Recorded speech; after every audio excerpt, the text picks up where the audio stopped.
Good evening. Welcome to our PLO night. We are going to play some PLO50, or that's what I thought for today, but as I'm looking through the lobby, there are so many regulars. Like in every table there's around 3 or 4 regular players, so I don't know why, but the games are pretty bad at the moment. Well, we have to get what we can. The flop percentage is poor.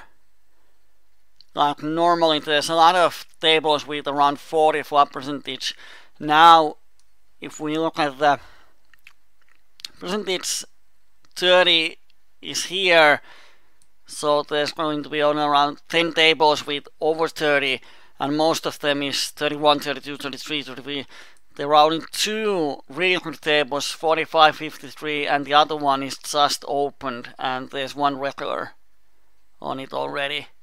So we have pretty much only 1 table that is good, and even in that table we have 2 multi-table regulars. So normally if I would play just by myself, I would probably go down to PLO25 and wait until some really good tables open. But I'm not sure, and the tables are not opening with a lot. There's some Swedish new regular with on all tables. Ugh. I mean, if the table has 4 regulars, who's going to win the money? So it's just flipping and pure luck who gets the card. So I'm going to see if we have good tables on PLO25 now. Here's the difference. This is PLO25. If we think that over 40 flop percentage is good table, we now have 15 to 20 tables that are good. So I'm going to say bye-bye to our bankroll for a moment, and I'm going to open these PLO25 tables, because I think we are making a lot more money in these tables.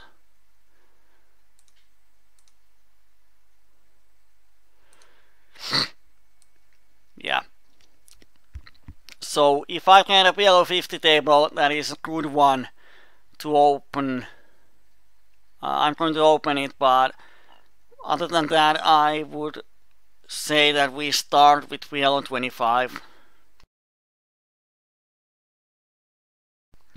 Of course, when it comes to coaching, it might be a good thing to play with the regulars, but then the problem is that it's not plus EV. Now we have 1 PLO50 table open. This is a Swedish guy who is sitting on a lot of tables. Yeah, he's playing 6 tables. I haven't seen him before. Don't know anything about. Well, 90 hands, 21, 26. We are not making money against this guy a lot. On table 1 we have double suited jacks, but it's a 3-bet board, so I'm just going to fold. Here we have a B-buster who's playing 7 tables. He's on all tables, he's a regular. Would have been a nice flop for us. So there's 1 regular, 2 regulars. 18, 14, oh man, this table is bad. We have tight regular, normal, regular, normal, and out of these 2 players I don't know much, but yeah. Bad.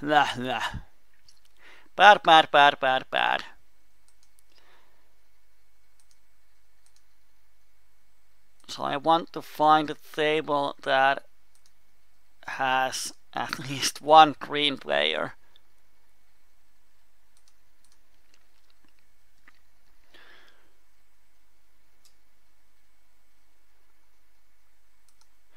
We flop 2 pairs against VJ Wayne.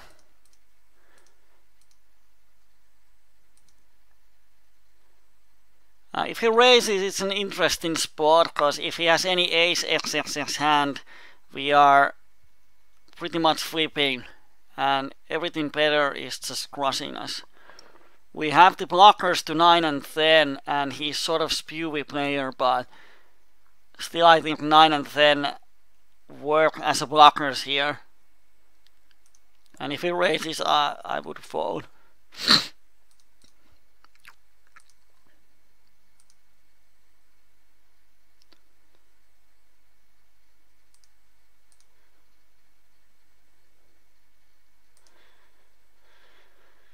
I don't know if it's the summer or what, but I haven't seen this bad situation on PLO50 tables ever in our coachings. There's always been a lot of fish.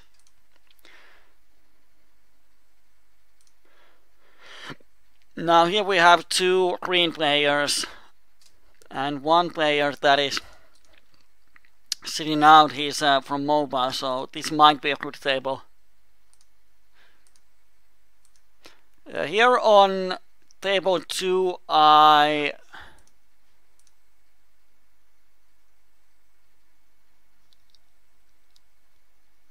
should have probably check raised. I don't bet because I think I have a lot of value from ace hand, but he raises, and I have set of 9s. The only hand I'm losing to is set of aces, and he's a shorty, so I'm going to shove.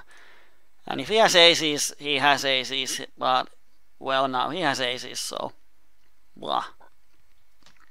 He also have a lot of ace deuce, ace 9, ace king type of hands that can stack off because he's a shorty. So it kind of sucks that it's a setup against the shorty.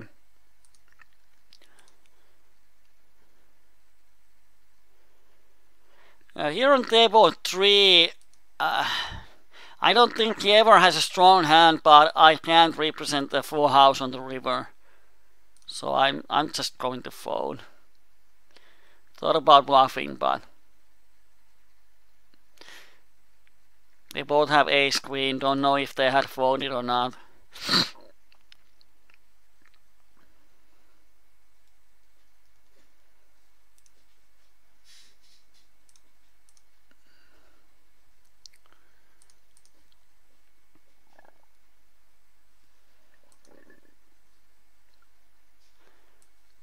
We are probably not going down to PLO10.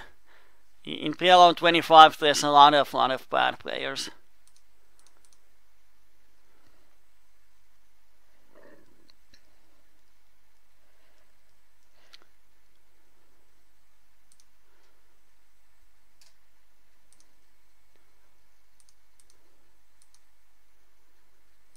Table 1, the guy is thinking so long, so not sure why he's thinking, but probably that 3 either helped him or he wants to bluff, so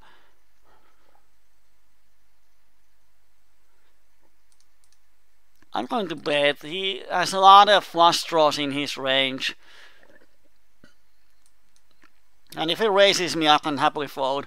On table 2 I 3-bet my rundown and he 4-bets. He's a shorty, he might 4-bet all kind of stuff, but I need to hit something to win the pot, so the only option is to call. And we miss the flop. There's an ace and king, so his range is just killing us, so we fold. And he shows ace king. I don't know if he shows that he can 4-bet bluff with that chunk, or he had a hand, or what's the reason, but he was ahead of us.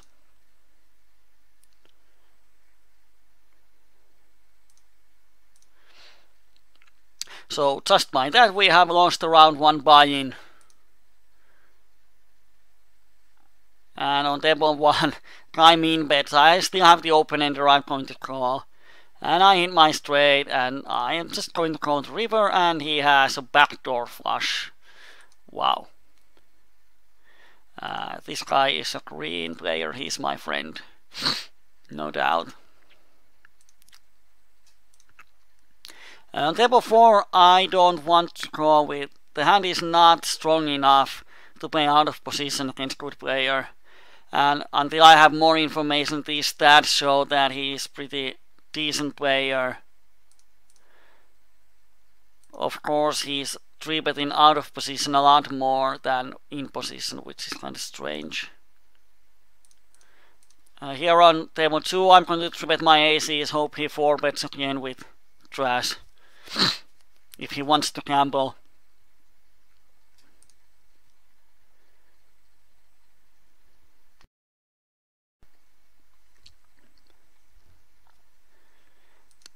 And on table 1, we're going to 3-bet. Now our hand is poor. I'm not going to call this 3-bet. And let's see what this table is. On table 2, we get the money in against hand that we sort of dominate, but he flops the straight. So nothing we can do. Swedish guy is just owning us. He had 27% pre-flop.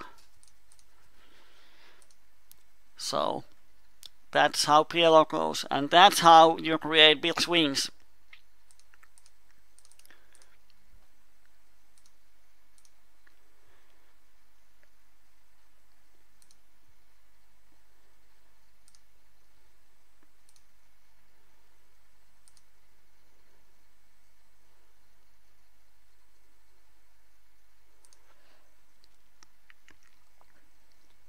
On the outside table, we 3-bet with rundown, and we had ace in our hand, and the flop was ace jack 5.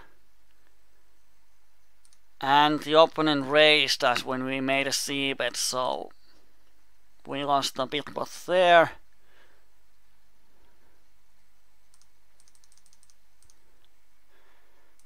Going to be interesting.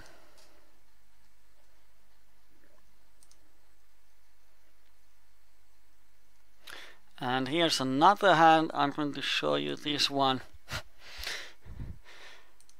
Pretty interesting session. We have lost every pot so far. And here Newman calls the flop. I'm going to check call, because I think he is floating a lot.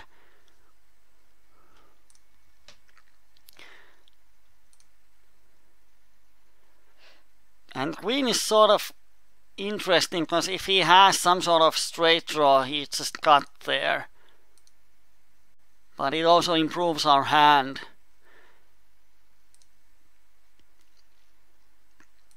And he's 75-63, also only 8 hands, but he's chatting.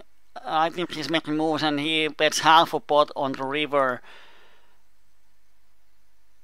I don't think he probably bets here with lone ace. Of course, he might make half a pot bet with ace king, but he has a lot of missed flush draws in his range.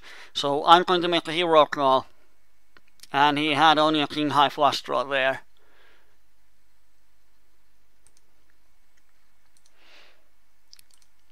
So it was a nice play. So the hand that I showed you, we had aces and sixes. We open, we make a c-bet. He probably has weak pair, 9-10 draw, turn is a blank, we pot it, he calls. And river is bad, it's a jack, so 9-10 got there, so it's probably the worst card in the deck. But there's only $3 in the pot of 19, so we just have to try and call, and he has pair 9-10. So couldn't win even that pot.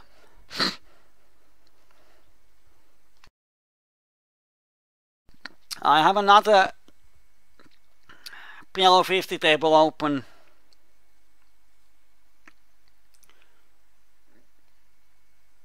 And it's this guy that's on that table too.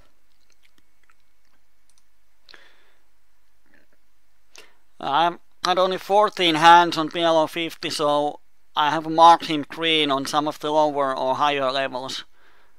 Not sure what he plays, but he plays PLO50 now.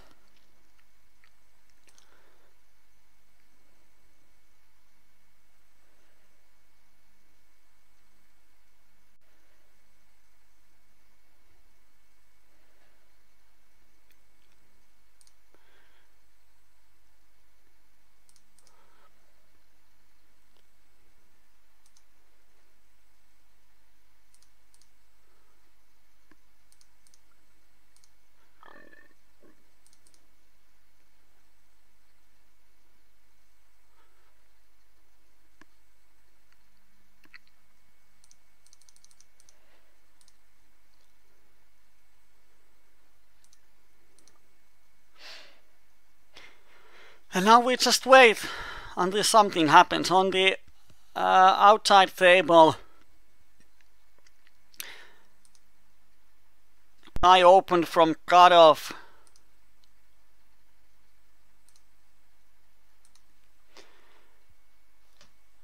And we docked the flop to make him fold. He is 2013. He's not going to make any moves. So we bet the flop, turn completes a flush. We made a small bet.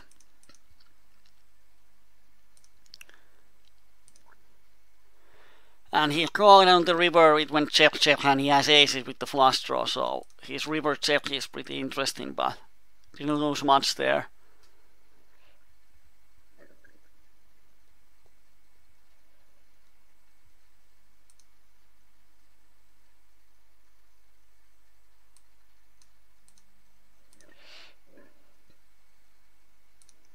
On table 1 I'm going to call, because the opponent is 1911.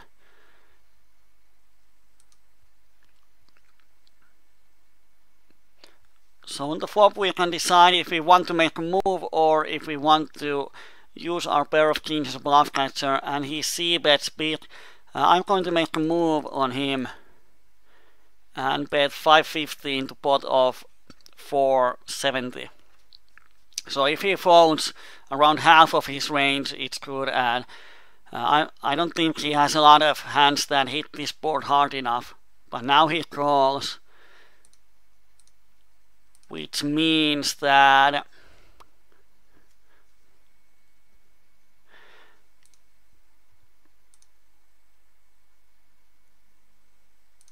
I think he has a lot of hands that he calls. The flop is either a draw or it's some sort of overpair that just doesn't want to fold. So I'm going to give him pressure. I don't think he has set of sevens or 7-9. So I'm going to give him more pressure and hope he folds his aces if he has one. Or any kind of course the queen, if he has 8-jack-10, now he has a super wrap. And he goes 7 is a good card for us. All the draws miss, and our pair of kings is good against 2-9, queen-9 type of hands. And he has 6-8-10, so he has. My tongue is going nuts. He had a wrap, but we got a nice pot out of him. This time he actually had a hand that can call and check raise easily.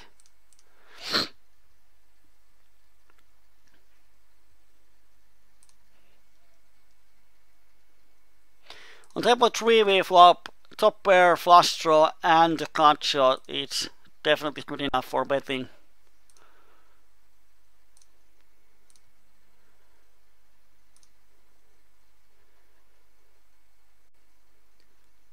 Turn is a blank. I keep betting.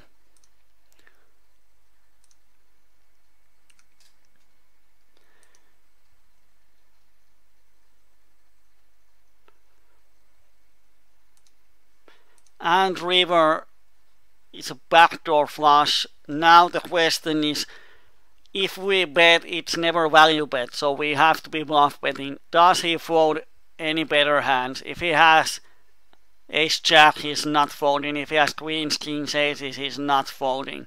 So there's no point of betting the river.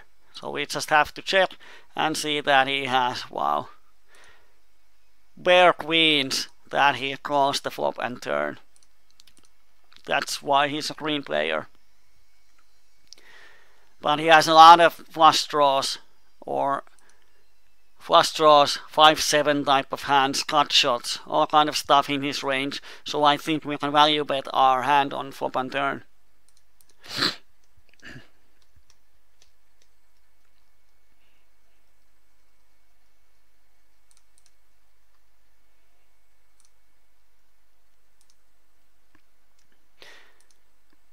There's a big pot on table 4.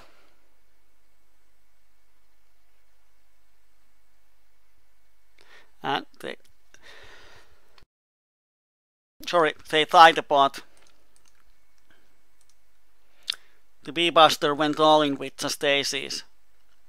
Wow.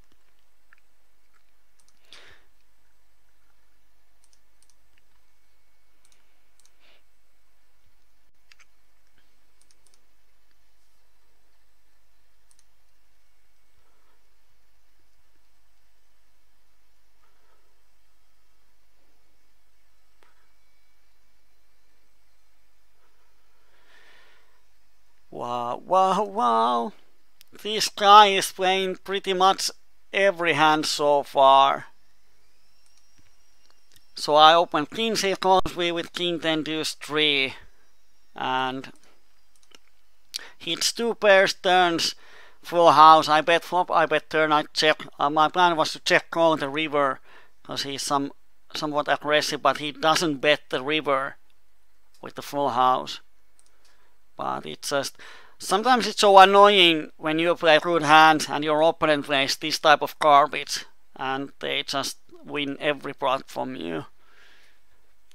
But that's how the poker works.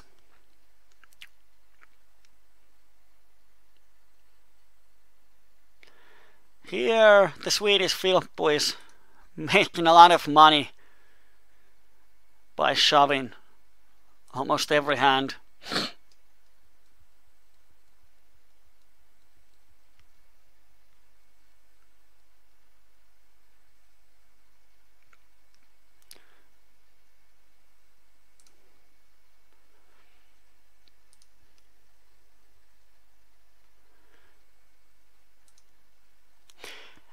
Hasn't been the greatest start so far. We have won 1 big pot, and that's here with the bluff catcher.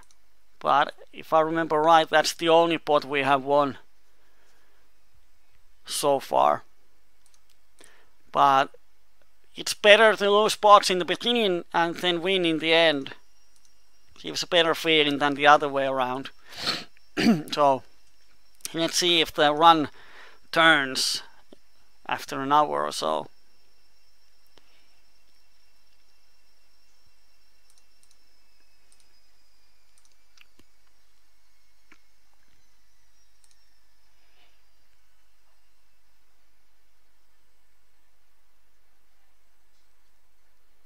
And Filippo is making more money. I'm going to give him a yellow because he's 195.88. So he pretty much, as we saw, he's shoved what, Jack 7 3-3, so he's going to shove every hand pre-flop if we give him an opportunity.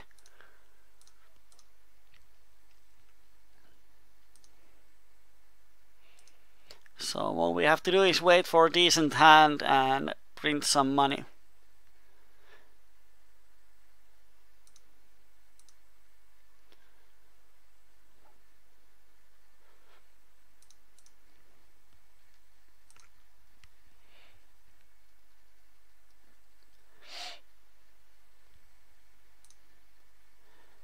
On the outside table we have a big 3-pot pot. I'm going to put it in here so we can watch it in real time. Well, we missed the flop, so here I'm actually going to leave because this guy is going to raise or 3-bet me anyway. And as we are 100 pp deep, I don't want to make the pot too big. If we were 200 pp's deep, I would have bet and made him. And now I'm just going to make a small raise, just to see how he reacts when we make a small raise. And now we risk 575 into pot of 750. So if he folds half of his hands, it's good for us. But he calls, which is like, can he have the quads? And I just don't believe him. So how would I play if I had an ace? I would call here and then bet the river. Of course, if he shoves, I have to fold. Oh man. I'm pretty sure that when I fold, he shows me nothing. But I have nothing, so I just can't call.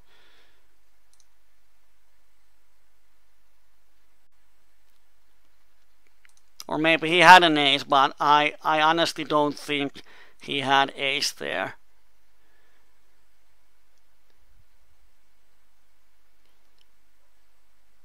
But if he wouldn't have if he doesn't have ace, he would have shown the hand.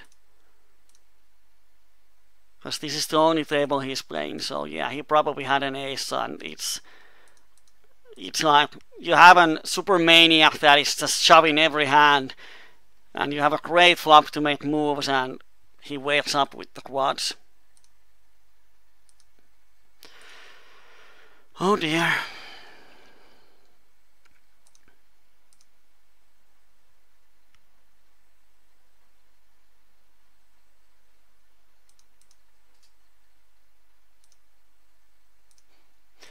I'm going to again limp this. Why I limp is because we have a player that is going to 3-bet or raise every pot. So the reason I limp is that I pot control pre-flop. Of course, when we don't hit anything on the flop, we have to check fold. It looks pretty dumb. But as we have seen, he just wants to gamble. So when we hit, we are going to get the money back. But when you don't have hands, it kind of sucks because he can bully the table like he has been doing.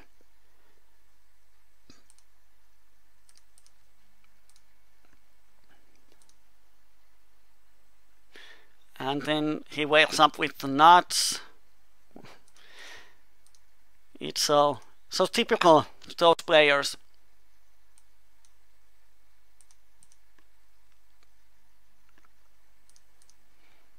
Now we have a decent hand. Let's see what happens.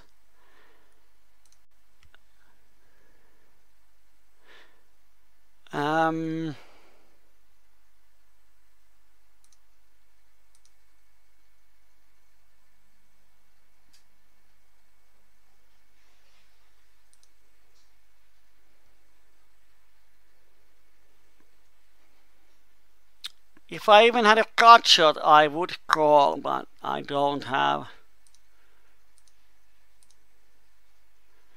On the PLO50 table, we lost the big pot.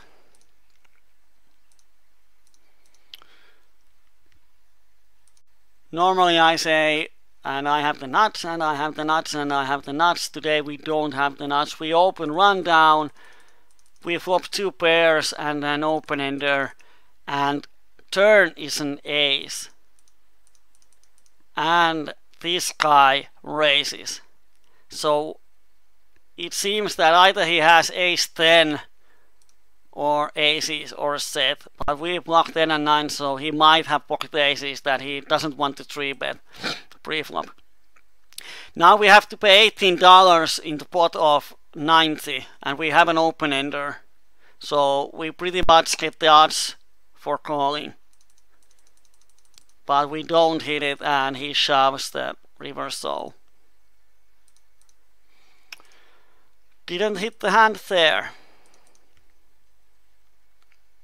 Might be that we have to drop the PLO50 tables on this session. Here on table 3 we make a c-bet, and this 5 times 5 just raises. He has been pretty aggressive. He's on one of the PLO25 tables, also with me. And he's just raising every hand.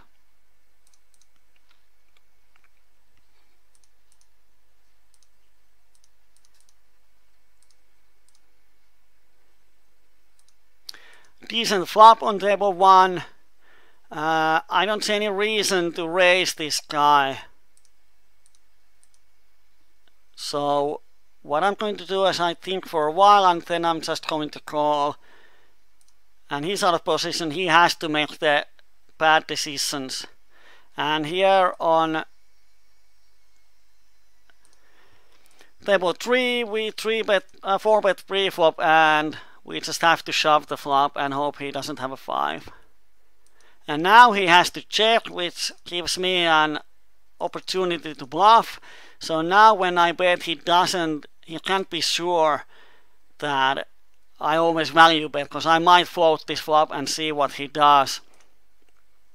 And he calls and we have pretty much the nuts on the river, and now we just make a bigger value bet. On table 2 we are going to give him an opportunity to bet, but he doesn't bet the flop, so I'm going to make a small bet and hope he makes a raise. And he doesn't. We have the quads now.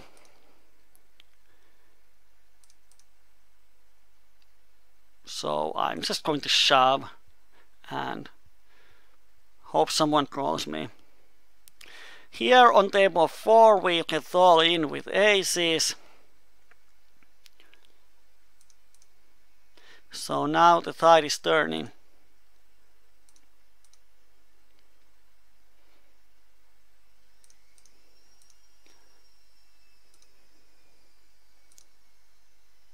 Bad river on table 3. I'm going to check fold if he bets. But he doesn't. And what happened here?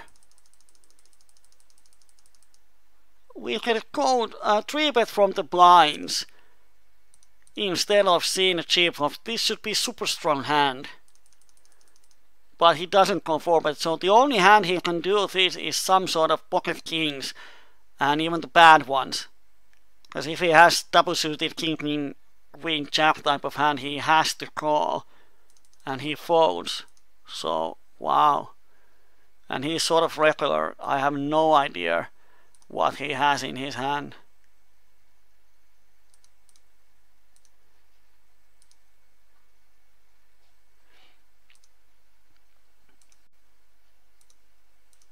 And here on table 1, the hand that this guy had, this is something that a lot of players make mistakes. Let's say he has pocket aces.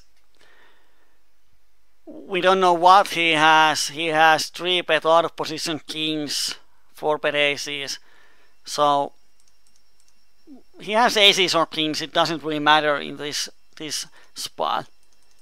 Flop is pretty good. He makes a standard half a pot c-bet. We call. Now out of position sucks. He's out of position. Turn is a blank. Can he bet the turn? If he has aces, he can't really value bet. So he has to check unless he wants to be aggressive.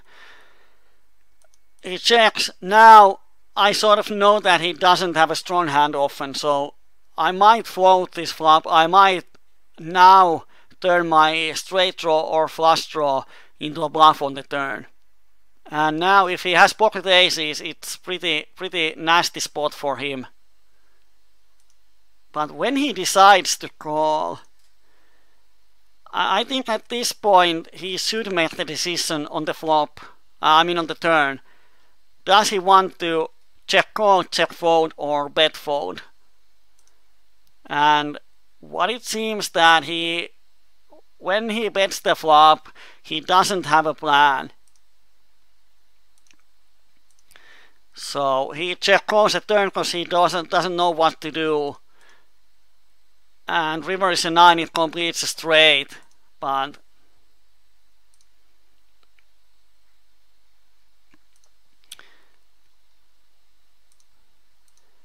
But if he has pocket aces, I think he should have folded the turn anyway. Here on table 2, the Kyyberi spot. Well, we can't go because he's going to fire the river anyway. Now here is his opening side raises from every position. It's 100. Both for black rests and 78, 63, 75. We can't call. It's interesting, we are almost 200 BPs deep with him, so now we just have to wait until we have a hand.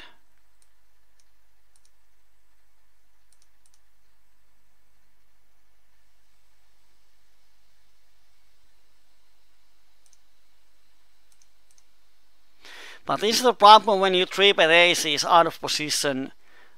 If the opponent is good enough that he can float, you're going to get a huge problems post flop.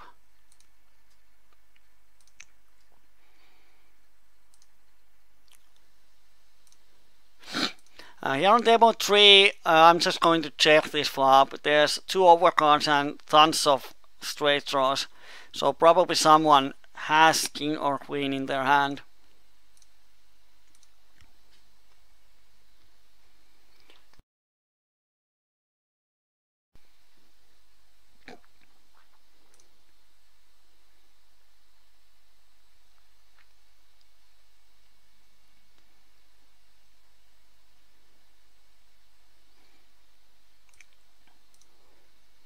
The other PLO50 table is super wide. There's always, every pot is 3-bet or 4-bet. Kinda strange. But there's pretty much 6 aggressive regulars, so they are having a red fight.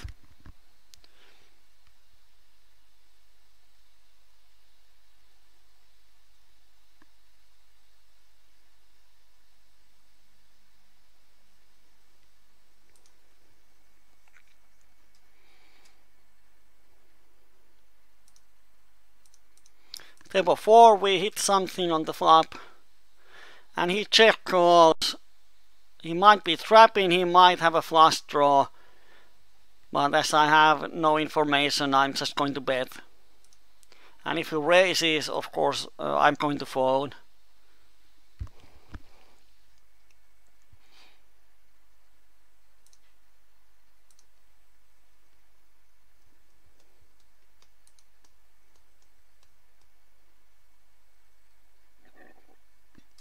I'm going to leave the other PLO50 table because there are no fishes. 5 regulars and me, so I don't see any point in playing there. Because the rate is still around 20 BPs per 100 hands and PLO50. So if I'm playing sort of with small edge to other regulars, or some of them have edge on me, so I'm playing pretty much break even, I still lose 20 BPs per 100 hand. So to beat the rate, you have to beat your opponent by a huge margin, and against the other regulars you don't have that margin. The reason why you can make money and micros is because there's these super bad players that you have a huge head. And now Philpo again shoves Jack 3-8-8. Again I'm imp calling pre-flop. I want to see the flop before I commit myself.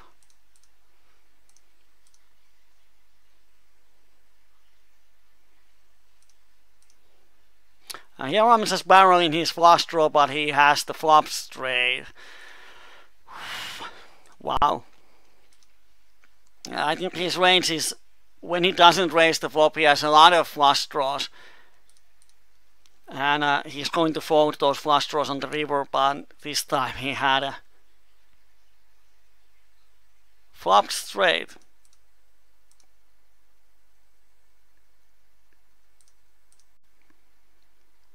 And here we sort of missed the flop, so I'm just going to fold and give these small pots to him.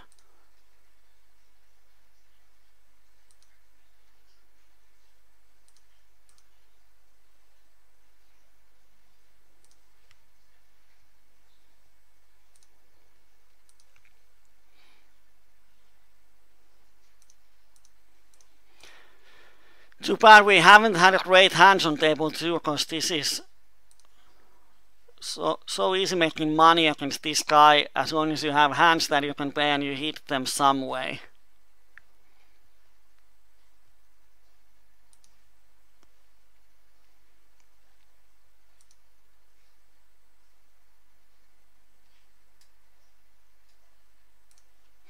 On table 3 I thought about 3-betting, but I decided to just call. She's sort of shorty.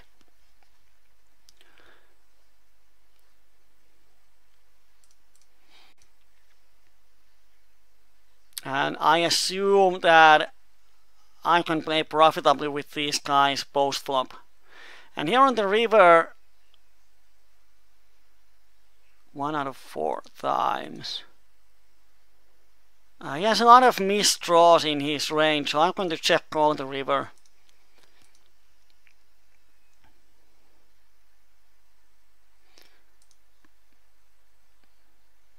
And he had a trips too, wow. He slow played his trips.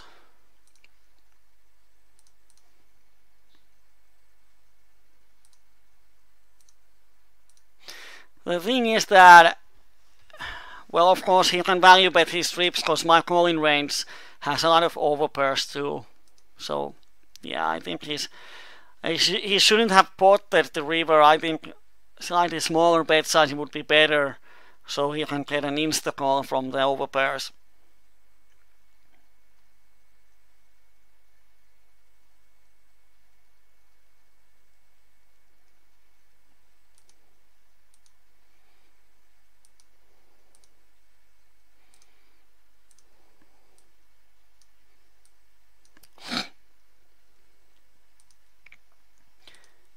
I'm going to see if there are any good PLO50 tables.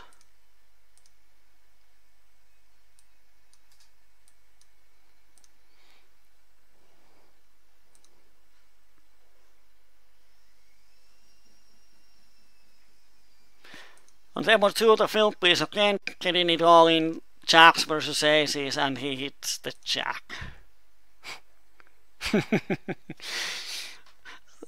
It's so easy to make money in PLO. Just get it in and enjoy. And wow, now this guy says idiot. He should be happy. Normally you don't get those sort of rerolls. So I mean, he has seen how the Philp plays. So it shouldn't be a surprise that when he has aces, he can get the 60-40 flip. Now Philp had even less equity, so it's a great spot for him. But if he can't stand losing, why play in this table? Because in this table, what's going on is everyone is waiting a hand, and they just gamble with Philp. And if he doesn't understand that almost half of the time he's going to lose, why be in this table anyway? The only problem is now Philp has a lot of money, so at some point he decides that this is enough and he just sits out.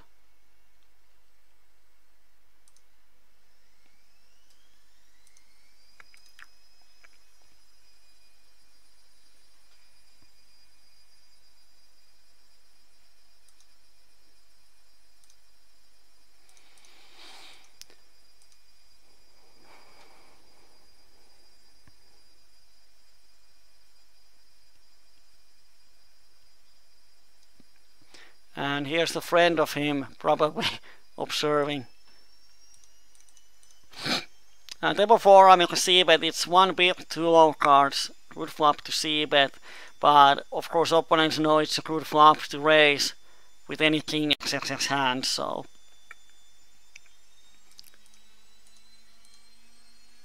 And we just fold and we are happy about it.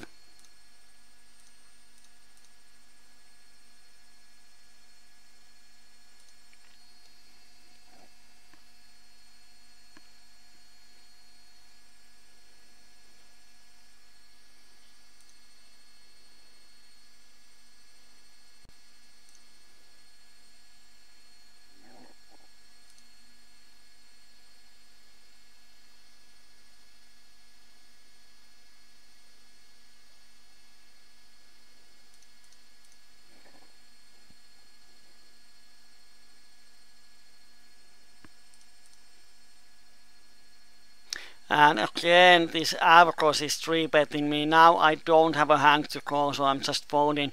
And now he might think that he can 3-bet a lot because I'm sometimes folding. But in reality, even if sometimes I fold, the times I call his 3-bet, I'm making a lot of money. On the outside table we have one of the spots that, especially when you are having a bad session, this is what annoys me the most. Like, there's a guy on the small blind, he has less than $2. And he leaves, we open double suited kings, he calls, and he has $1 behind him. Of course we're going all in, and he has 8, 8, 3, 9, so he wanted to play this crappy hand and happened to hit the set.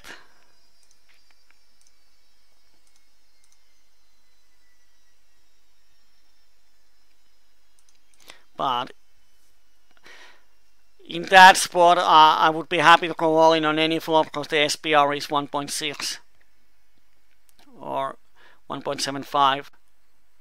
So then we just get it in with them. Let's see here if Jim raises us again. Not this time. And VPRP 70, he's going to be a friend, so this table is pretty good. And we are in position, it's going to be multi-way, but I think we can set mine with the queens here.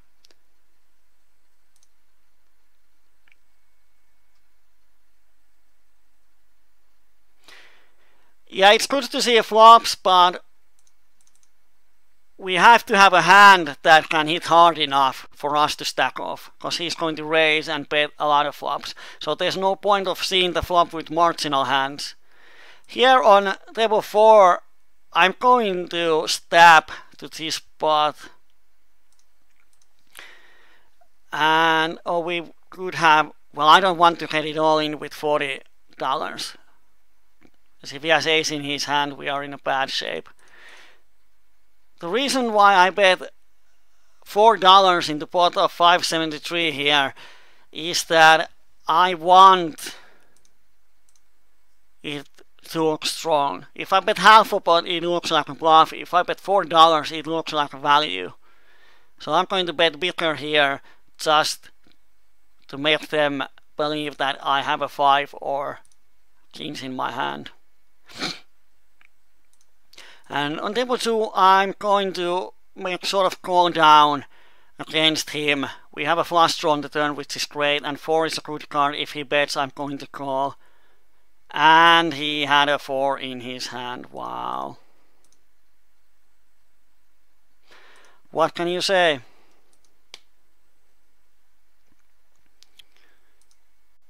That's how you make money in PLO. So the idea was decent. We had overpair and a flush draw on the turn, and he had only a 4 and gotcha, and he happened to hit the trips on the river, which is pretty much only cards that I call and he beats. If the river is 5, he doesn't beat me. If the river is spade, he doesn't beat me. If it's a king, well, then I'm going to call he has straight. So king and 4 are the only cards that he's going to get a full value. And he happened to hit the 4, so he's running pretty hard today.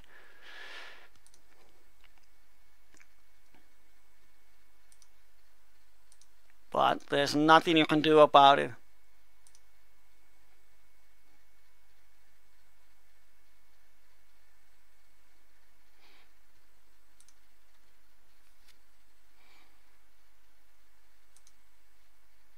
And now Shatsmo wins, and he calls him a fish, so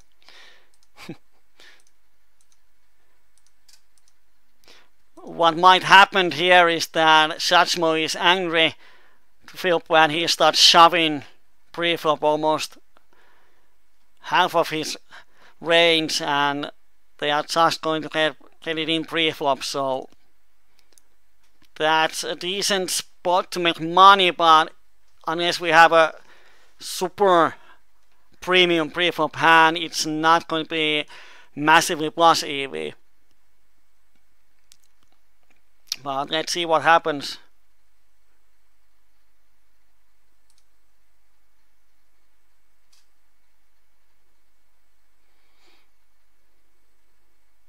He has one option to 3-bet, but he's going to 4-bet, and we might get it in with this hand. We are definitely ahead of his range, but we are not huge favorites. Against like random hand we are 55 or something.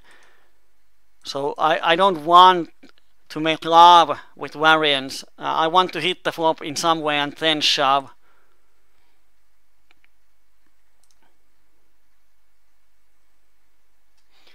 We had open-ender on the turn.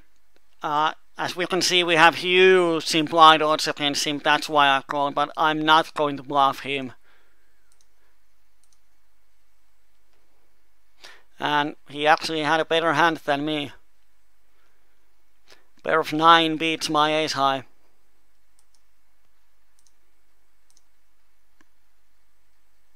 But as we can see here, he potted the river with middle pair, so the previous call with kings was pretty good, but he happened to have the trips.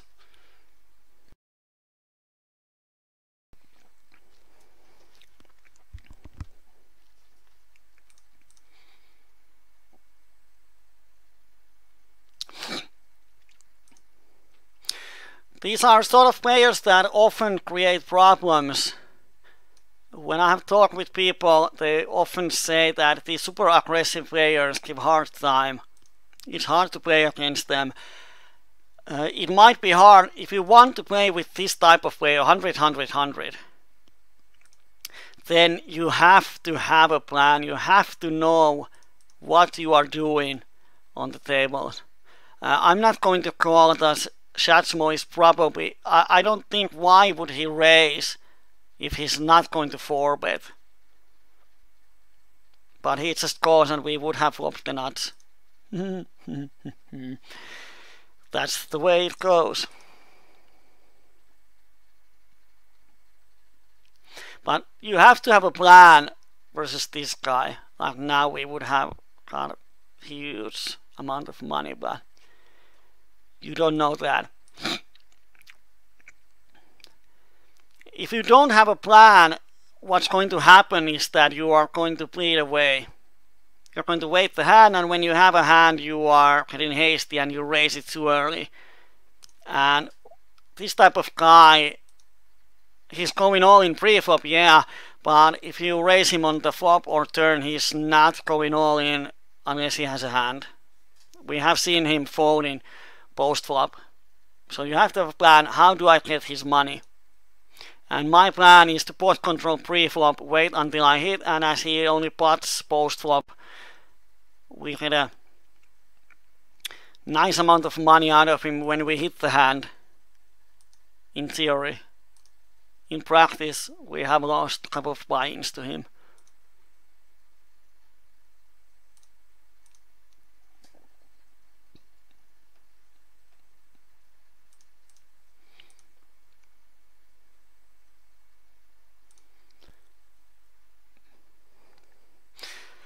His all-in adjusted winnings is $12, but he has won like $100, so one might say he's running good.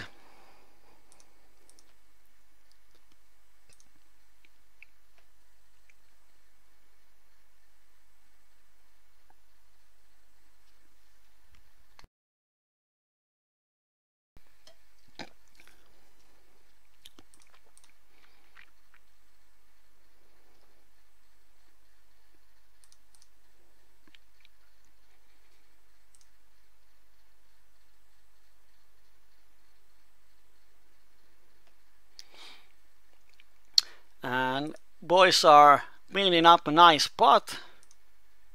And I don't know how he can fold. I mean, he has invested so much on the flop, so he has to have a hand, but he just folds. Wow.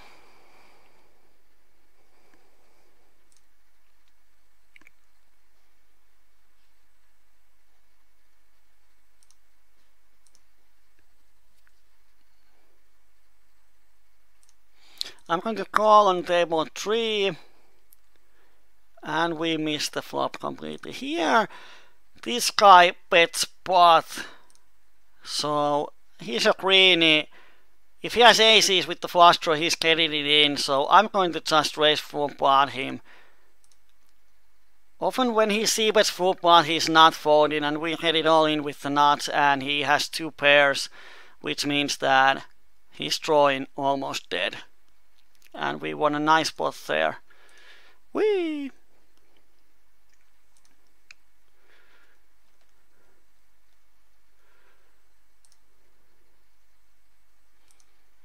And Sajmo is again, oh, he left.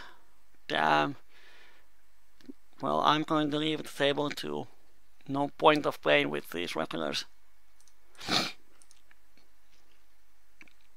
But he was a fun player. As long as your bankroll is solid. Because when you start to play with that type of player, you can expect some serious wins. If you have a good streak of starting hands, sorry. You have a good streak of starting hands, you get great cards, and they just don't hold. You're going to lose a lot of buy-ins against him. Here I have position, so I'm going to call. I have no reads on him, but I flop the nuts. Top 2 with the nut flush draw, so just get it in. And it's such a drawy board that he might think that I have a draw, so he snap calls with aces.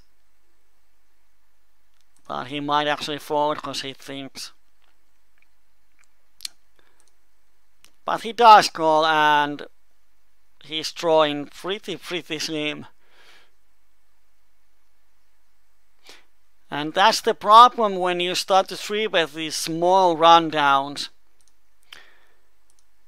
Like this, it's rundown, it's double suited, but when you start to think what kind of flops you hit, and especially in 3-bet boards, the money goes in often with the flush draws and that type of hand, and he has 7 high and 8 high flush draws. So if there's a flush draw on the board, he's often going to be dominated. So that's the problem when you start to 3-bet this type of hand. This is what happens. He has a pair and a flush draw, so he thinks he has a lot of outs, but in reality he has 2 outs and backdoor straights. He's drawing very thin. Let me see if I can find here the hand history.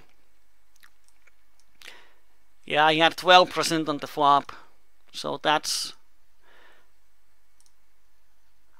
why you shouldn't start to 3-bet those small rundowns that much.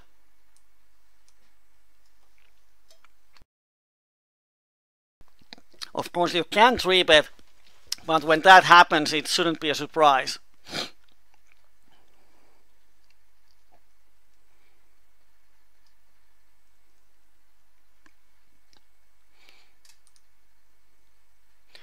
So where's our PokerStars lobby? I'm going to see if there are some good PLO25 tables.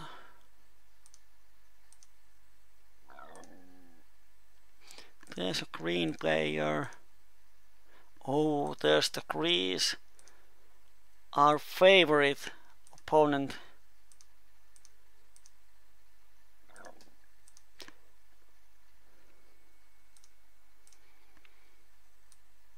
Because the Sun too. On table 1 the flop percentage has gone down to 10%. And the aggressive record is on our left, so I'm going to leave that table. It has gone so bad.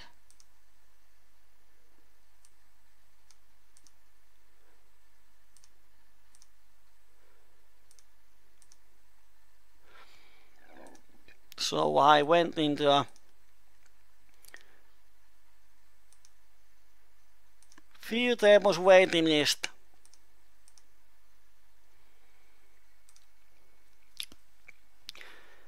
So we can get a few more tables.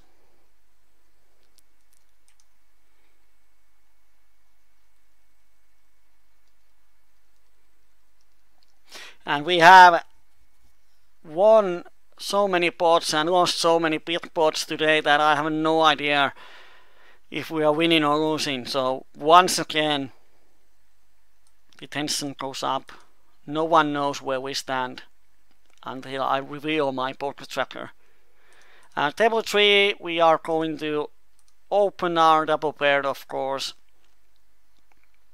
And we hit nothing, but we have the overpair, so we're going to value bet. And let's see what happens.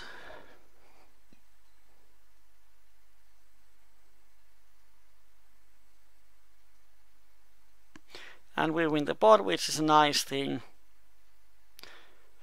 Here's the Greece guy. He's on 3 tables. And I'm going to be... Oh, I'm on the waiting list already. So, great.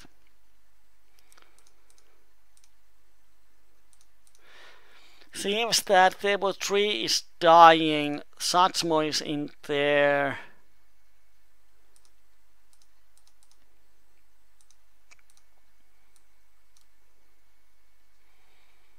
I might have actually on this, I have open ender to the nut, so I should have called probably. On table 2 I'm betting big just to create fold equity against all the draws.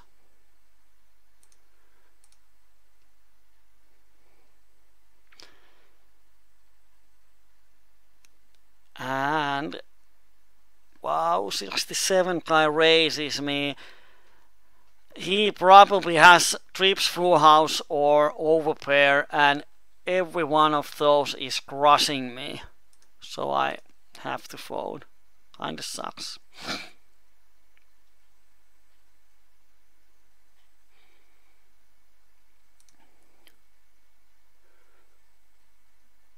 And here I'm turning my draw into a bluff. Because flush completes and he checks.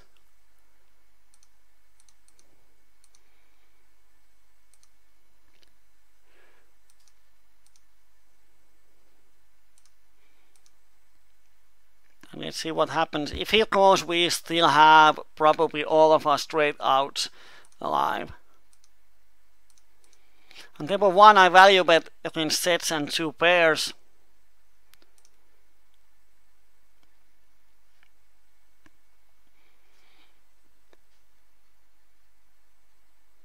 And Circle Steven, if you are on the same table as I am, just close the coaching. You know the rules, you can't watch the coaching and be on the same table.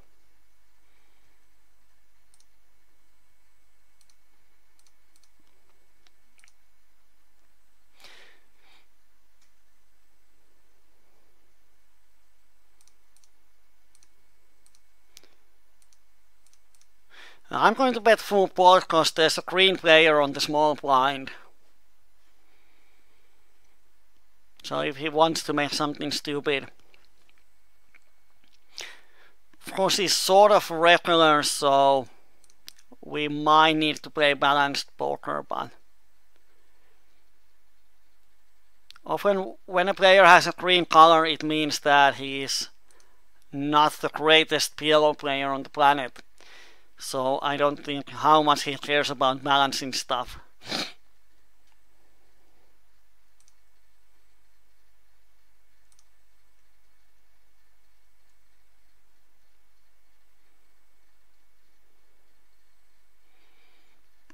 And yes, there's a possibility to get a free coaching. Coaching has never been this cheap. It's even free now. There's a free rolls at 888 poker.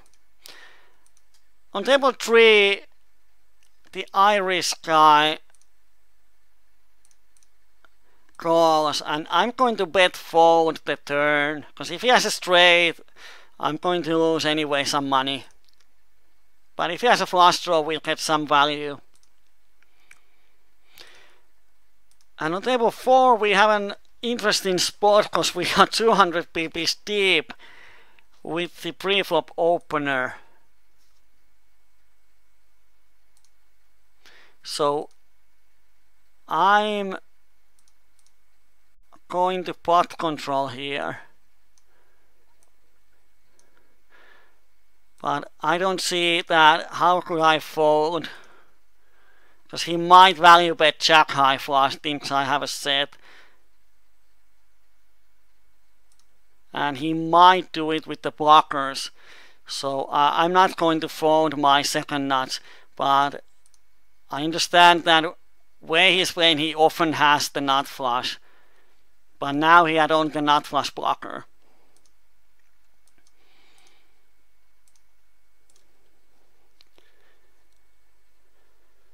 But I don't think you should play that way, because when I call the flop on monotone and I call the turn, well, of course he can make me fold a set. If I had a set of queens, I probably fold the river. So yeah, he might triple barrel that, but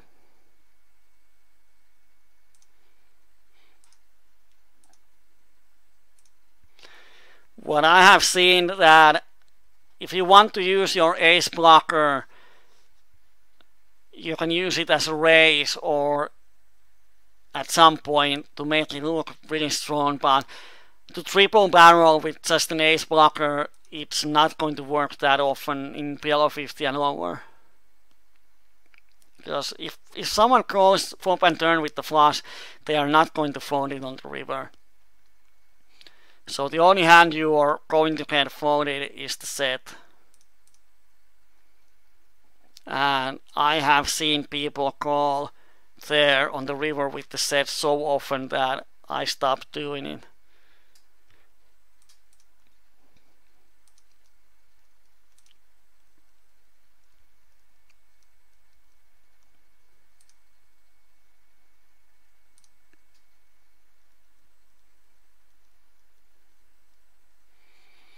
On table 4, the turn is an interesting card, and this guy bets big.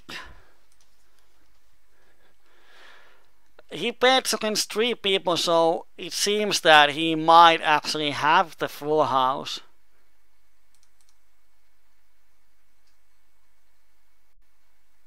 But he's so aggressive that he might be doing it with some other hands, but I'm going to let it go.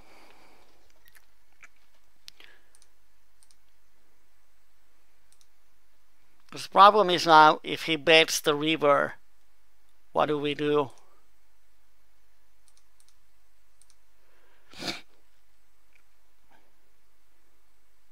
And he folded, so he didn't have anything, or he had a straight, not sure.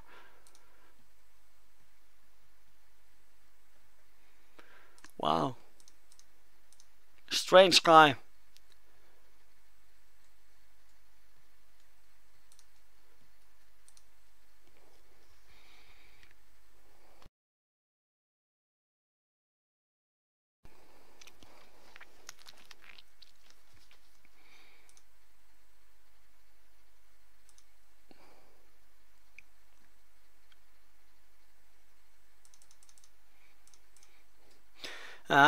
Often this dunk isn't a strong hand.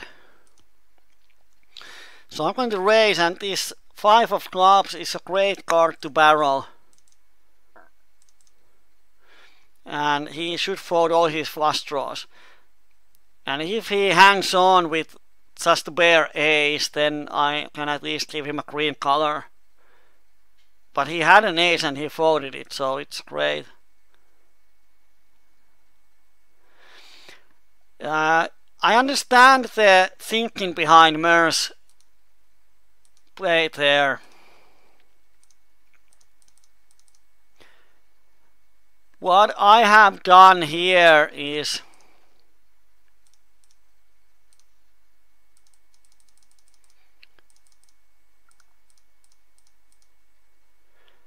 I think the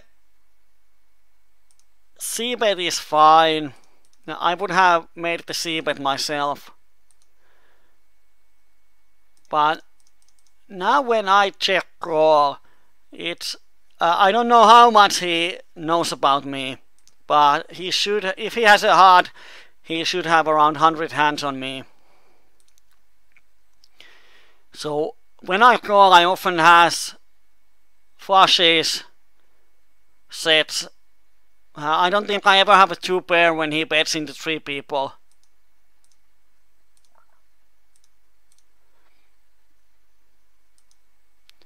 So when I call, he should be sort of worried that I have a hand.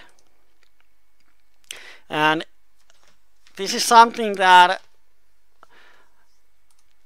it's a good line to take, because now when I know he can triple barrel with naked ace, then of course I'm going to call him, and when he has the nut flush, he's going to get a lot of value.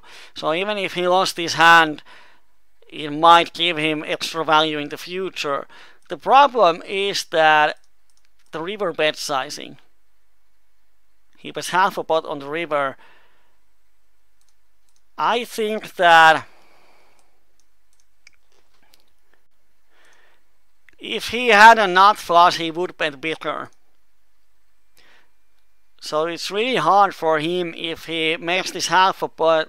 I'm actually going to make a note out of him.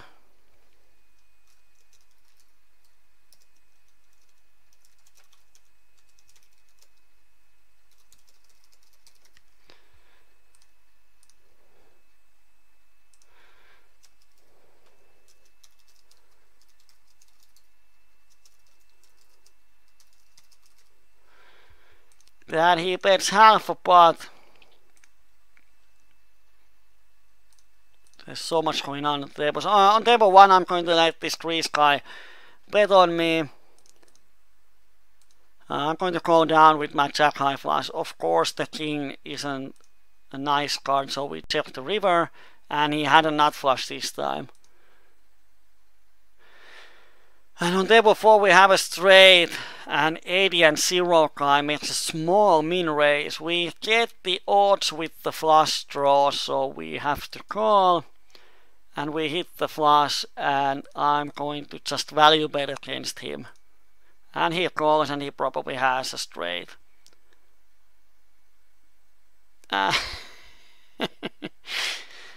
Oh dear. I'm glad the flush came there. I'm going to show you in a while if you missed it. Here, if he has a nut flush, he's going to bet bigger. So if he bets half a pot with his bluffs, and bigger when he has half a pot with his blocker bluffs, and bigger when he has the flush, it's a clear bet size still. What happened here is that he raised me on the turn with nothing, which is super strange. He's 83 and 0. So I'm going to make a note.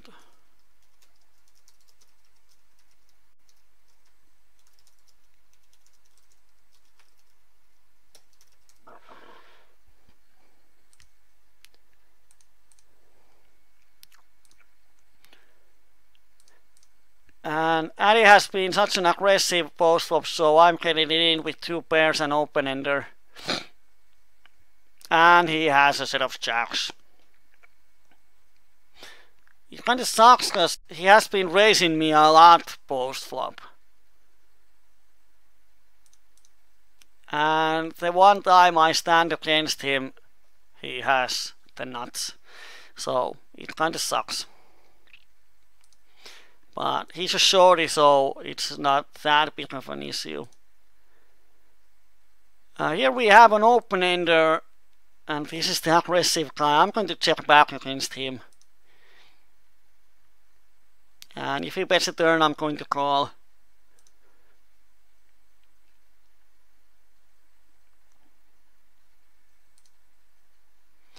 And probably going to bluff the river. Sort of has to, because my 6 is not going to win at showdown.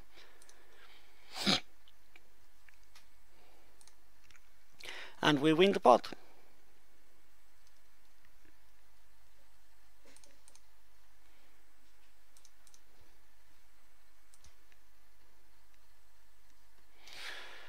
Oh dear.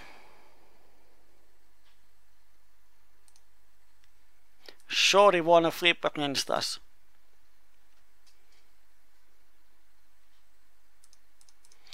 On table 4 I have to see bet. It's pretty much the only way to win the pot. And half pocket, wow, now he shoves. Probably has nothing. Or he has an ace or something. Here Tom Toad raises. If we want to set mine, we have to win around $24 in value if we hit the hand, so we have to stack off, and if we get the money in, someone probably has 30 to 40% equity, so we can't reset mine here. We need to have more, some ways to hit straights and flush draws, and we have 3 diamonds in our hand, so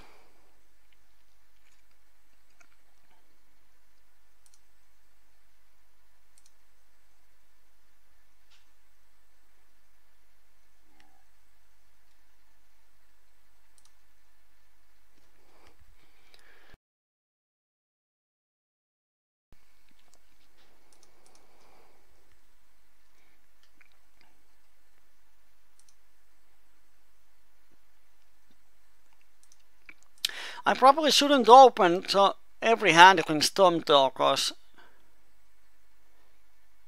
he hasn't folded any of his small blinds and he's 3-betted out of position 2 out of 6 times.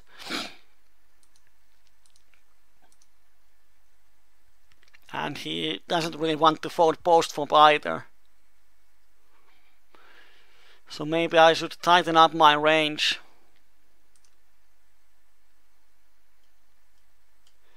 We have a straight on monotone board. People make such loose calls to c-bets that I'm going to c-bet this board and people will call me with sets, 2 pairs, over pairs. I have seen calls with Jack 9 in here. People just don't believe you have the flush.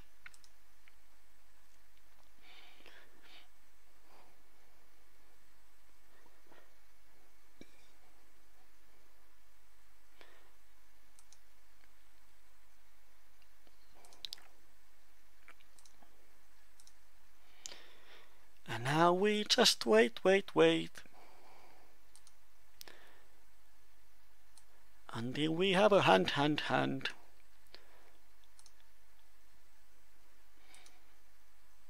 Table 1 has poor flop percentage, but the best customer in the world is on the table, which means that I'm going to be here as long as this crease guy is going to be. He has lost 6 buy-ins in 2,000 hands so far. And he has played poker a long time. I remember this guy like a year or 2 ago at the same PLO25 tables. So it's sometimes I really don't know what these players think. Is he 3-tabling? Yeah, he's multi-tabling. He might be a recreational player, but he has been here on almost every time we play PLO25. So he plays a lot of hands. Here, if I had a nut flush, I would check, probably check raise here. But I'm not going to make a ace blocker bluff against this Finnish guy. So I'm just going to fold, and sometimes he bluffs me, but it happens. So this guy plays a lot and he loses a lot. I don't know what he's thinking, but some of the players are like that.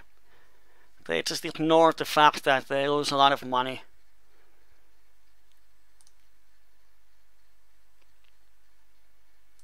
Now here we have a double paired hand. We are definitely going to call and see what happens. If it goes all in, we go all in too.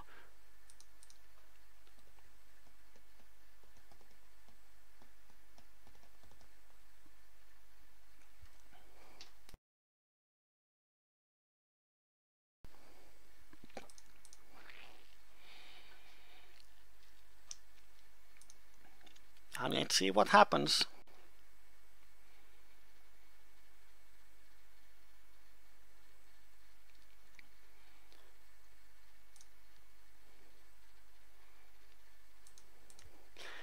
On table 4 we make a standard half of pot C bet. He's sort of loose guy that he might make some moves, but if he does, then he does, and we pick up the flush draw on the turn, so I think it's a clear check back, and if he bets the river we just fold.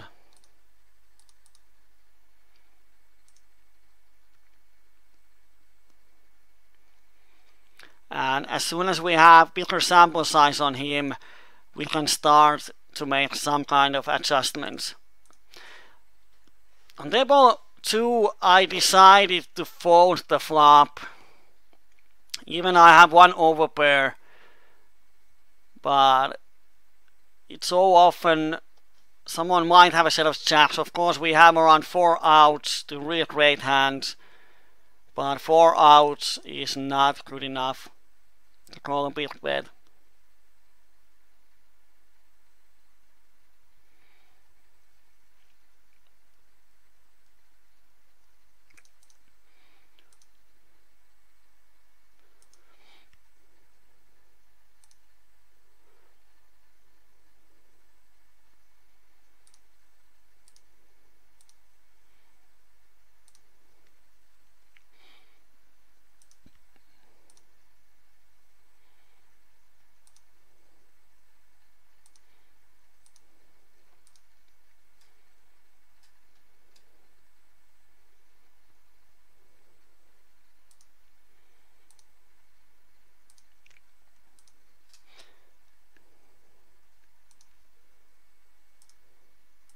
On table 3 we have an open ender and we turn 2 pairs. I'm going to call. I don't see any point of raising. And we pick up better 2 pairs on the river, but straight completes. I think if someone bets, they have the straight for sure. So I think it's pretty easy to play the river, and he bets $1. Wow. His river aggression is 100, the sample size is only 1 hand, but it's such a small bet that I just have to call. And you have the nuts. Well, congratulations for the $1.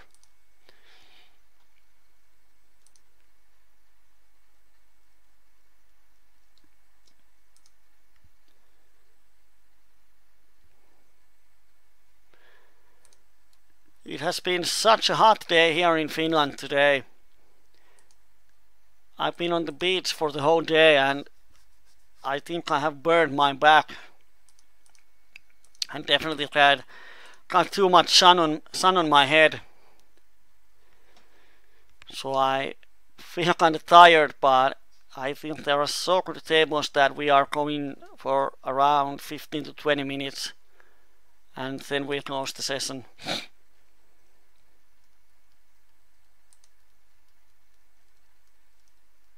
And Tomto raises us. Of course we call, we have a nice hand, and then we just fold.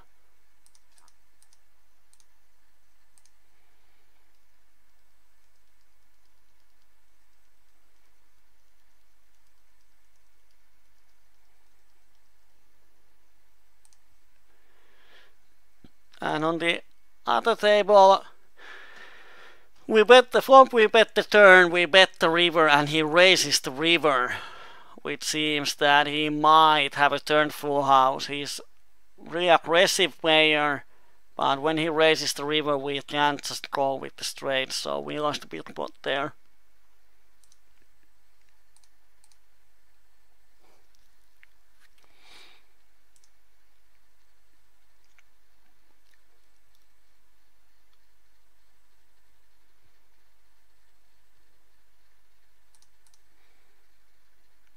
I have to see my webcam. Does my sweating show to you? It might show. Because I'm sweating like a pig in here. It's so hot.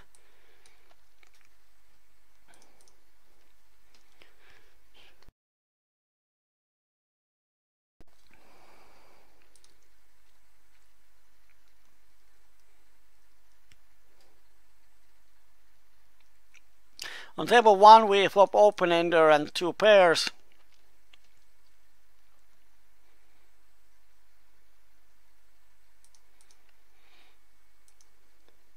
And we turn the nuts against shorty.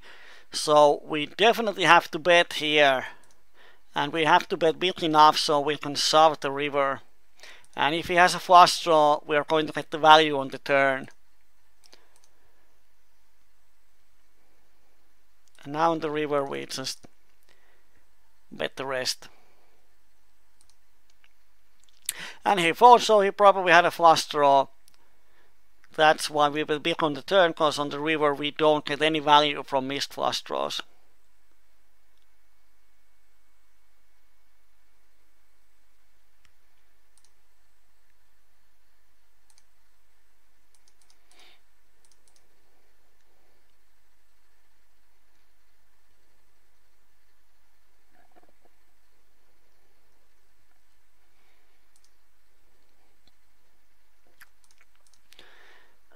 This guy 3-bets, hasn't 3-bet much.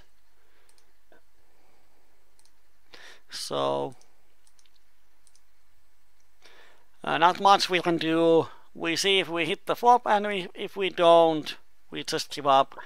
And now the grease guy goes crazy.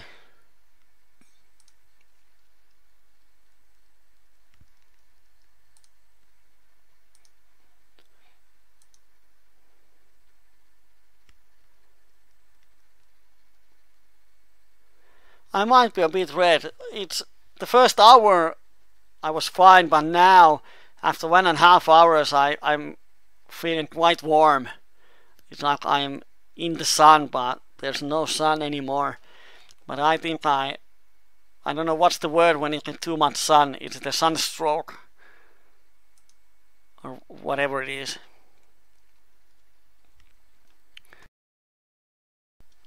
But whatever it is, I have it. And my shoulders are burned. That's what happens when you go to the beach. Shouldn't do it. Just stay home and grind poker. Yeah, it's rare that we have so many sunny days in Finland. It's like 13 Celsius. I hope when we have the meeting we're going to have the same weather in 2 weeks. We have an interesting spot on the outside table. This Kenny Tax 3-betted us. We have the nuts. I don't see any point in raising, because if this guy has something, I want him along, so I'm calling. And of course we hope that the board doesn't pair, but we get the money in with the nuts. Yay! And there's 4 outs that can beat us. And we actually scoop up. Nice spot. And of course he had a king high flush, he's going all in, and he had 2 pairs and open-ender. Not sure, when he makes a c-bet, I don't think he can fold anymore. So it's sort of set up on the flop. But I don't know why this guy's on the pot anyway with this type of hands. Oh, I forgot I had to tighten my range against Tomto, but he folded. So yeah, got away with that. It's King 9 4 deuce. Why in the world he is even in the hand with that trash spot? Thank you. It's nice to win some big pots after we lost some in the beginning. I run so hard on PLO25, we have almost 400 BB stack on table 4. So I think that we might be actually making a profit today, but I'm not sure. It's really interesting to see, because I have no idea how much we have won or lost. Because the start was pretty bad or sucky, whatever word you want to use. Here I'm going to call because this third guy is coming along and we have the position so we can see what happens. but we missed the flop, so nothing happens.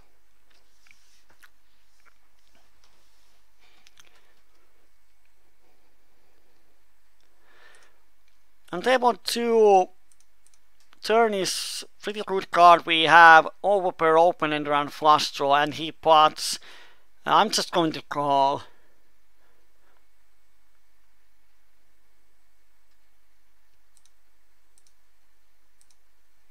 And when the 6 comes, if he bets, I'm going to call. Because when he bets, he thinks I have a draw. But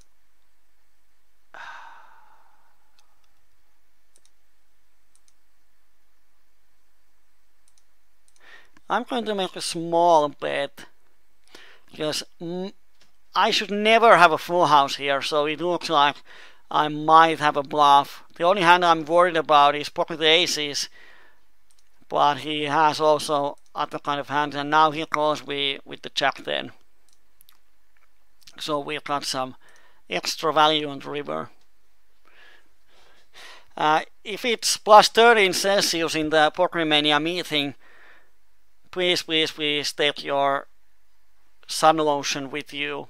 If you're going to be out all day in the sun, you end up just like me. You're going to be burning red and tired.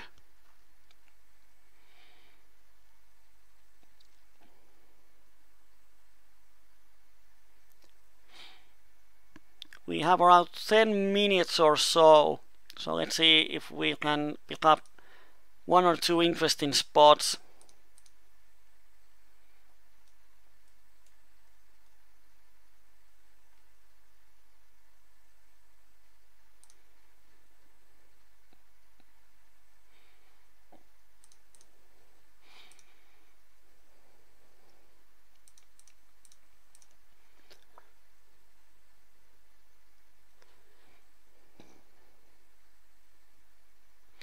Ace Queen 3-5.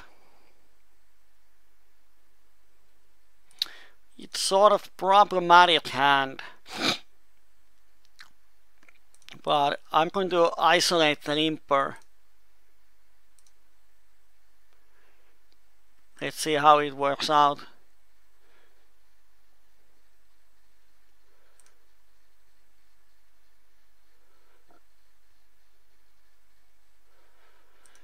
I'm going to bluff on table 2 because if this button had a flush draw, I think he would have bet it often.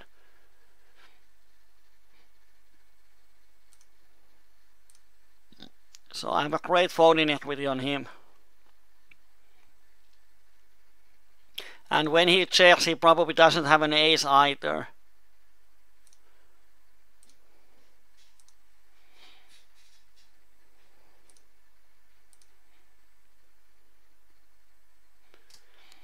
So if you're watching the video or the stream and you wonder what the hell is the meeting, we have our community meeting at Riihimäki, Finland in a couple of weeks. If you are in Finland that day, feel free to join us. The information is on our forums.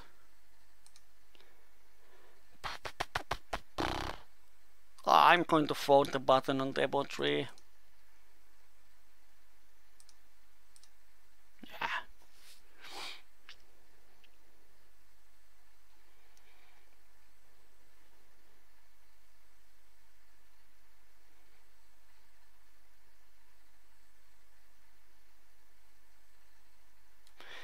We have a spot on the outside table. We bet and he raises. The problem is that we have only 6 outs to the nuts. And we have to go 550. It's 6 outs is not enough. Because if the heart comes, we can value bet. And even if we hit our 6 outs, he probably has a hand that can call the turn, and he has a lot of value, a lot of equity with his hand. So we have to bet fold, even though we have a decent hand. Shachmo is calling. We block all the straight draws. So I'm going to check. I think he often has ace king type of hand or queen jack king, but I don't think he's going to fold it ever. So I'm going to check the river and give the pot to him. And he had, wow, he had even worse hand. Ugh. Wow. I'm going to mark him green. Don't know if he was just floating, but that flop call is so optimistic. He might be tilting from the previous hands, but that call on the flop is bad unless it's a float. Unless he's floating, and to see he has two backdoor flush draws, he has gut shot, two backdoor flush draws, and well, yeah. I'm not going to give the label to him yet. He has a lot of backdoors that he might want to attack, but not sure why he doesn't. Well, he's out of position, so I'm going to give him the color anyway, because that's, if he was in position it might be a good call, but he's out of position, so calling with just the bottom pair is pretty bad.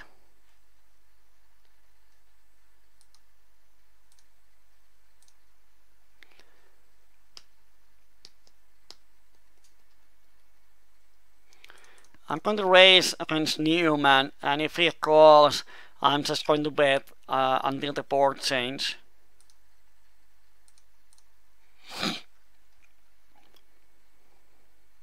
And he just folded, he didn't have anything strong enough.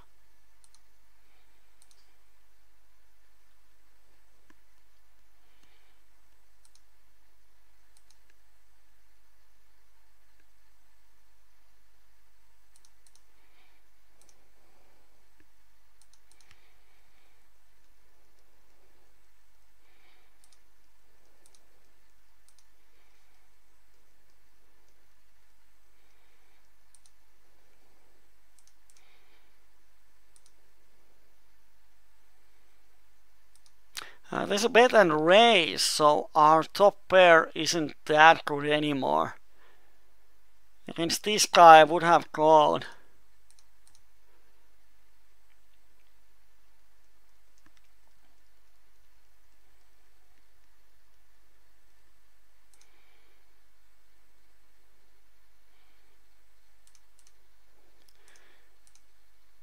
And then before, the guy hasn't raised me that often, so I'm going to see bet the flop.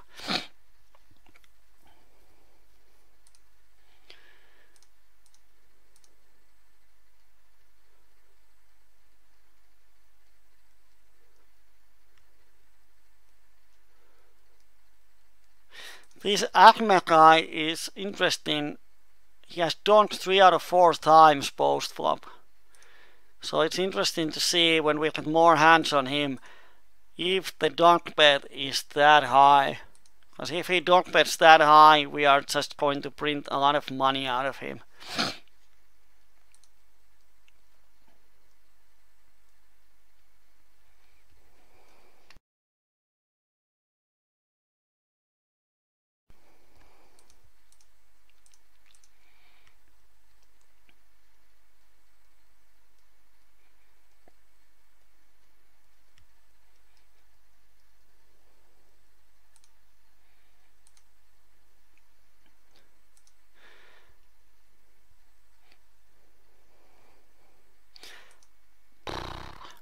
On table 4, this guy, he 3-bets out of position all kind of high cards.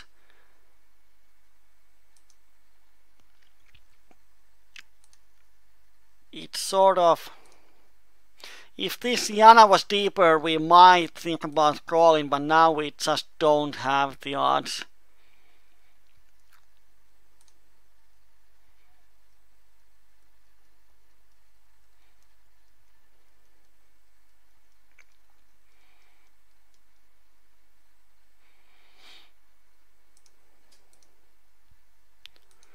And he had aces.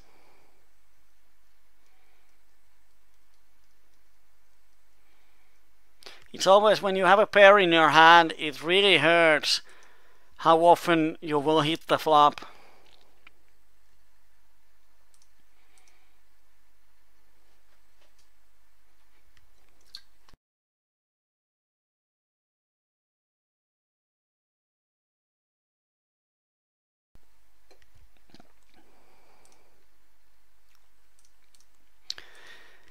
There were 3 shots mode, 3 c-bets only 30% of the time. And now he check raises me. He never has a 4 in here. He probably has overpair with the flush draw, but I don't think he's ever raising me with total air, and when I have pretty much total air, I'm happy to fold. But if his c-bet was higher, I would have just checked back, because it seems like a trap. But he c-bets only 30% of the time, so makes me think that he's not c-betting unless he has something. Now ace high flop, we have total air. We just bet and hope no one has an ace. But it works out this time. Often at these spots, people think that either one of them has to have an ace or queen. I don't want to even c-bet. But when we have total air, the only way to win the pot is to make the c-bet, and as we see, they fold some of the time.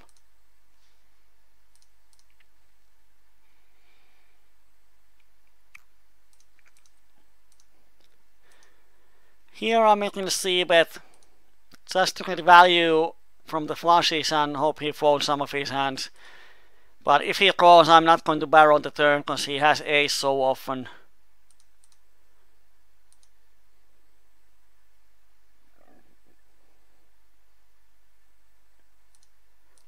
Now we have an interesting spot.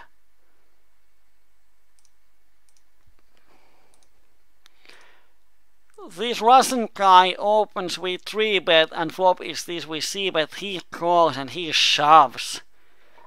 I can't see him shoving without an ace, and he probably has a higher flush draw. So we have to fold. Damn.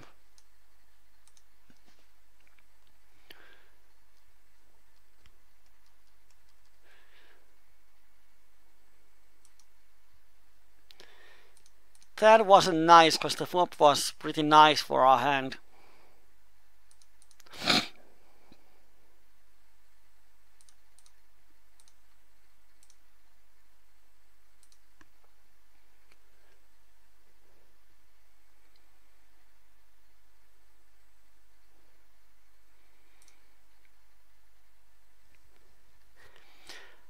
Going to play a few more orbits and then we close the session.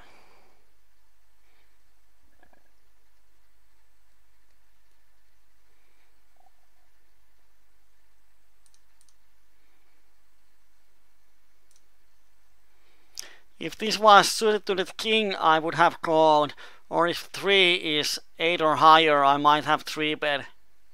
But now, when it's jack high flush, we have the 10 high flush in our 10 of clubs in our hand. It hurts really, really bad. So I'm just going to fold. Of course, the flop would have been nice, but that's what has happened today. Here I'm going to get it all in against Newman. If he has a queen, he has 10 outs or less. And I don't want to give him any free cards, so every time we have an under full house, like pocket 8s when the board is queen, queen 8, it means that I'm just getting it in. Because if the other guy has a trips, it's going to suck. Here on table 1, how many outs we have against straight? We have 6 outs to full house and 4 outs. It's 10 outs. He pots. Means we have to get value if we hit, and I don't think it's enough.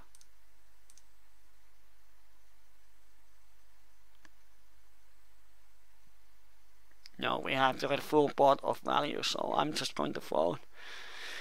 Here,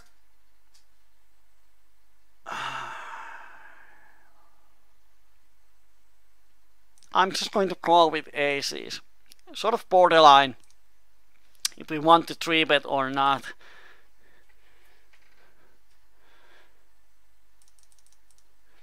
And I'm just going to raise this flop.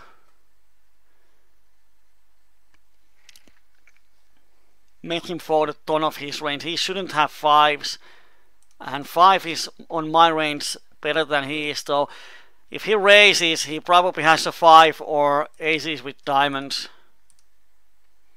So when he re-raises me, I really think he has a 5 in his hand. Or at least overpair with diamonds. And I'm just going to fold. Other option is to call. But then we are sort of blind on the turn. So the reason why I raised is that if he calls me with pocket kings, goes a turn, goes to river, I can beat a lot of his overpairs that he doesn't want to fold.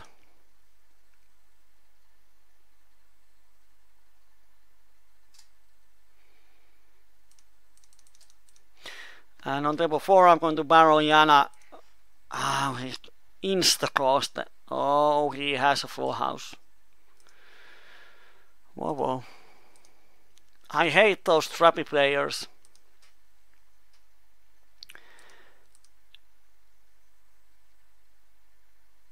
Pro5 bet the turn representing made hand and he bets the river. And I honestly think he might have a misdraw a lot of times here. Because if he has 2 pairs, I don't think he's going to bet the river. So either he bluffs the turn or he bluffs the river. So I'm going to call. And he has king 6. Jesus Christ. That's what I hate, that he shouldn't bet his hand on the river. He should check call it every time. But like, he's semi-bluffs the turn, and I don't know if it's a bluff or what it is on the river, but it's just so kind of annoying when you think about the situation and you find out that your opponent didn't think at all. But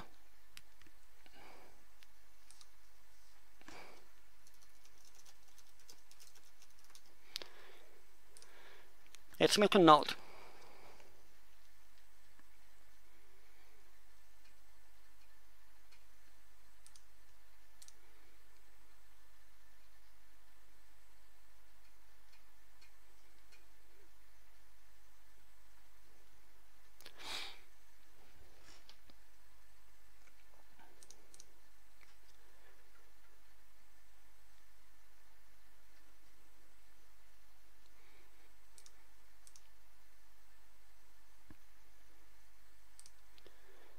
And Newman still opens every small blind. And he calls. Turn is sort of blank, so I just give him pressure.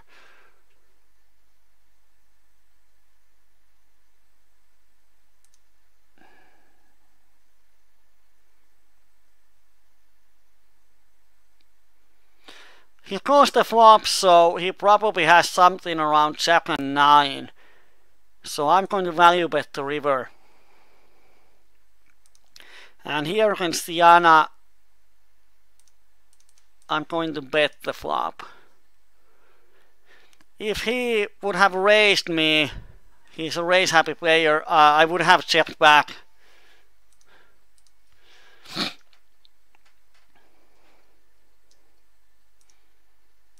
And I can definitely represent the strong hand here. And we make the, do we have the nuts on the river? 5, 6, 7, 8, 9. We do.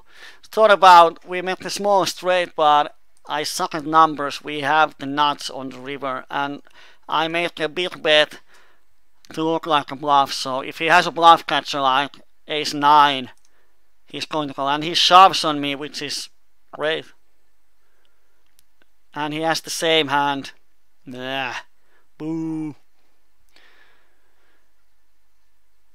He had 23% on the turn. We had him crushed.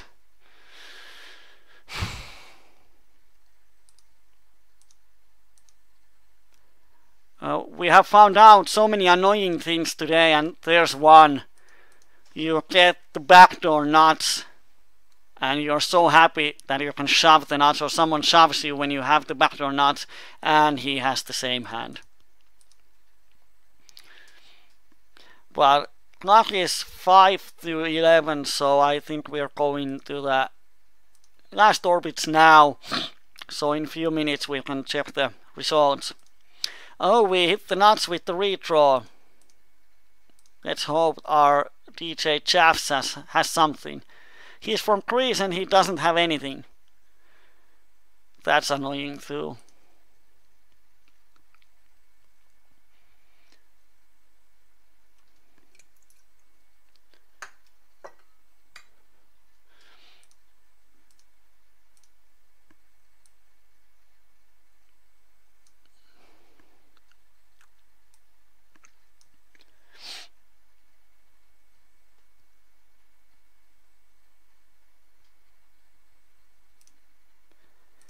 Green, green, green, green.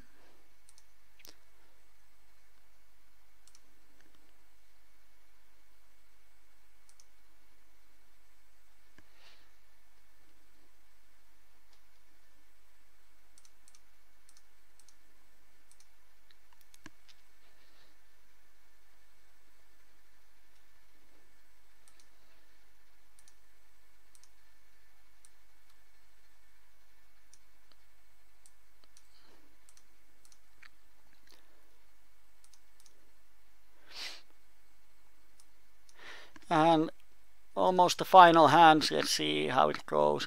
Here on table 2 the flop is pretty bad. If they both check, I would have checked back, because I have the cut shot and some backdoor straight draws. But now Kyberi's full pot, so easy fold. On table 1 we have a hand. Let's see what happens.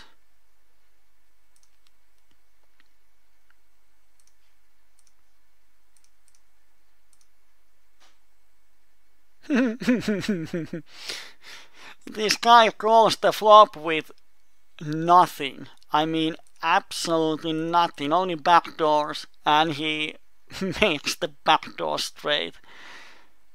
Christ, he's a green player. Table 3 we had the nuts, no action. On table 1 we have 2 overpairs and a cut shot and the profile calls. He probably has an ace and he wins the pot, or he bets the river and wins the pot. And he has the lone ace. Sucks. I don't know if we win. We have lost some pots in the end to these players. I think that today has been one of the toughest coaching sessions mentally, because there has been so many spots that you can get angry about, or you can lose your temper, especially when you start the session and everything goes downhill or uphill. What's the correct words? I'm going to open for pot just for this player, because if we hit top 2 we are getting a massive value out of him, and it's the last hand and we missed the board. So especially in the beginning of the session, if everything goes wrong,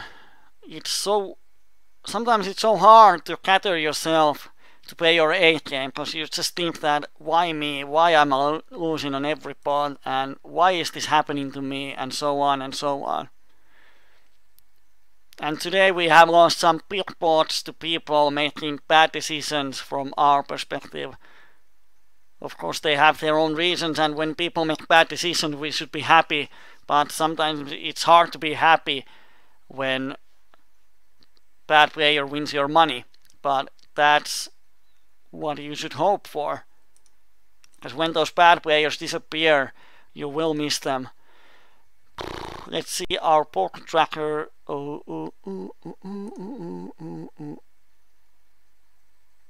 Wow, hope that is not from today.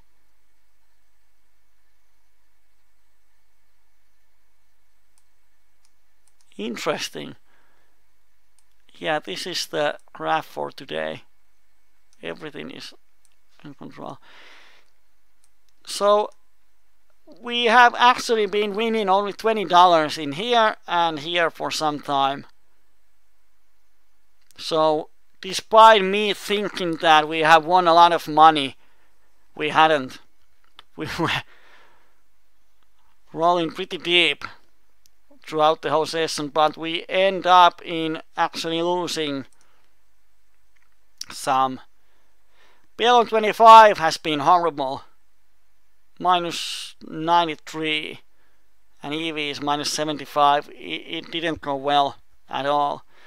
Of course, there's a few big spots with the 100 guy and other spots, and PLO50 went great, but in the end we lost $8. EV is $6, so we didn't win anything today. And I actually thought that somewhere around here we were up like $100, but we weren't. We were up $10. It's not the same thing.